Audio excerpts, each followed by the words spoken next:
नमस्कार, आपका स्वागत है आपके अपने YouTube चैनल में। इस चैनल के माध्यम से हम फाइनेंस को आसान और समझने योग्य बनाने का प्रयास करते हैं ताकि आप अपने आर्थिक फैसले आसानी से ले सकें। तो बिना समय गवाए आइए आज के इस वीडियो की शुरुआत करते हैं।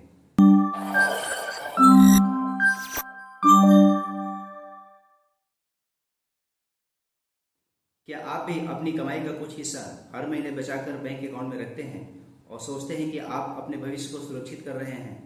तो आप सही हैं, लेकिन क्या यह काफ़ी है? क्या बैंक में रखा पैसा आपको अमीर बना सकता है या आपके भविष्य की ज़रूरतों को पूरा कर सकता है? या कहीं ऐसा तो नहीं कि आपका पैसा एक ही जगह पड़े पड़े अपनी कीमत खो रहा है? इसी सवाल का जवाब पाने के लिए हम आज ऐसे दो शब्दों के बारे में बात करेंगे जिन्हें लोग अक्सर एक ही समझ लेते हैं, और वो है सेविंग और इन्वेस्टमेंट। ये दोनों क्या हैं, इनमें क्या फ़र्क है और आपके लिए क्या सही है, ये सब जानेंगे आज के इस वीडियो में, तो अंत तक जरूर बने रहें। चलिए सबसे पहले समझते हैं सेविंग को।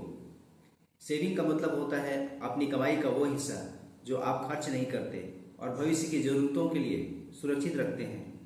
ये पैसा आमतौर पर आप कहाँ रखते हैं? अपने घर की तिजोरी में या गुल्लक में, या अपने बैंक के सेविंग अकाउंट में, या फिर एफडी या आरडी में। सेविंग का मुख्य उद्देश्य होता है सेफ्टी और इमरजेंसी। जैसे अचानक कोई मेडिकल इमरजेंसी आ जाए या कुछ समय के लिए आपके बिजनेस में कोई समस्या हो जाए, तो सेविंग का पैसा आसानी से और जल्दी उपलब्ध हो जाता है। लेकिन क्या आपको पता है सेविंग का एक सबसे बड़ा दुश्मन भी है, जिसका नाम है इन्फ्लेशन यानी महंगाई। इसे ऐसे समझिए, जो चीज़ आज 100 रुपये की है वो अगले साल 110 रुपये की हो जाएगी। यही महंगाई है। अब सोचिए, आपके सेविंग अकाउंट में आपको साल का कितना ब्याज मिलता है? 3 से 4%। और हमारे देश में महंगाई की दर क्या है? ये 6 से 7% सालाना है। इसका मतलब आपका पैसा बैंक में सुरक्षित तो है, लेकिन असल में उसकी खरीदने की ताकत हर साल कम हो रही है। वो बढ़ नहीं रहा बल्कि घट रहा है। बचत करना पैसे को एक पार्किंग गैराज में रखने जैसा है, जहां आपकी गाड़ी सुरक्षित तो है लेकिन कहीं पहुंच नहीं रही। आइए अब हम इन्वेस्टमेंट के बारे में जानते हैं। तो अगर सेविंग से पैसा घट रहा है तो उसे बढ़ाएं कैसे? तो उसका जवाब है इन्वेस्टमेंट करके। इन्वेस्टमेंट का मतलब है अपने पैसे को ऐसी जगह लगाना जहां वो आपके लिए और पैसा कमा कर लाए, यानी अपने पैसे को काम पर लगाना। अब बात आती है कि इन्वेस्टमेंट कहाँ कहाँ किया जा सकता है। तो इसके कुछ बेस्ट ऑप्शन हैं, जैसे शेयर मार्केट में, म्यूचुअल फंड में, सोना खरीदने में, और रियल एस्टेट यानी जमीन और मकान खरीदने में। इन्वेस्टमेंट का मुख्य उद्देश्य होता है संपत्ति बनाना और महंगाई को मात देना। इन्वेस्टमेंट करना एक बीज बोने जैसा है। आप थोड़ा रिस्क लेते हैं, थोड़ा समय देते हैं, और वो बीज एक दिन बड़ा पेड़ बनकर आपको मीठे फल देता है। इन्वेस्टमेंट लंबे समय के लक्ष्यों के लिए किया जाता है, जैसे रिटायरमेंट के लिए, बच्चों की शादी और उनकी पढ़ाई के लिए, या घर खरीदने के लिए।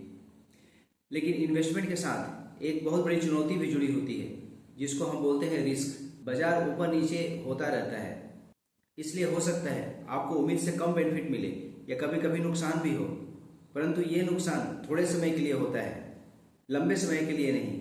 लंबे समय में एक अच्छा इन्वेस्टमेंट हमेशा महंगाई से ज़्यादा रिटर्न देता है। तो अब सबसे बड़ा सवाल ये है कि हमें सेविंग करना चाहिए या इन्वेस्टमेंट? तो इसका जवाब है आपको दोनों करना चाहिए, लेकिन प्लानिंग के साथ। सेविंग और इन्वेस्टमेंट एक ही सिक्के के दो पहलू की तरह हैं। इसके लिए हमें 2 स्टेप में काम करना होगा। पहला स्टेप सेविंग। सबसे पहले अपने 3 से 6 महीने के खर्चों के बराबर एक इमरजेंसी फंड बनाएं। इस पैसे को सेविंग अकाउंट या एफडी जैसे सुरक्षित जगहों पर रखें, जहां जब भी जरूरत पड़े आप इसको आसानी से निकाल सकें। दूसरा स्टेप है इन्वेस्टमेंट। जब आपका इमरजेंसी फंड तैयार हो जाए, तब आप अपनी एक्स्ट्रा सेविंग को अपने लंबे समय के लक्ष्यों के लिए इन्वेस्ट करना शुरू करें। आप एसआईपी के जरिए म्यूचुअल फंड में भी हर महीने एक छोटी रकम से इन्वेस्टमेंट की शुरुआत कर सकते हैं। तो दोस्तों, आज हमने सीखा कि सेविंग आपके पैसे को सुरक्षित रखती है और इन्वेस्टमेंट आपके पैसे को बढ़ाता है। सिर्फ सेविंग करने से आप कभी भी महंगाई को नहीं हरा पाएंगे, और सिर्फ इन्वेस्टमेंट करना, वो भी बिना इमरजेंसी फंड के, बहुत रिस्की हो सकता है। इसलिए एक समझदार व्यक्ति दोनों के बीच संतुलन बनाता है। उम्मीद है अब सेविंग और इन्वेस्टमेंट का फर्क आपको बिल्कुल साफ हो गया होगा।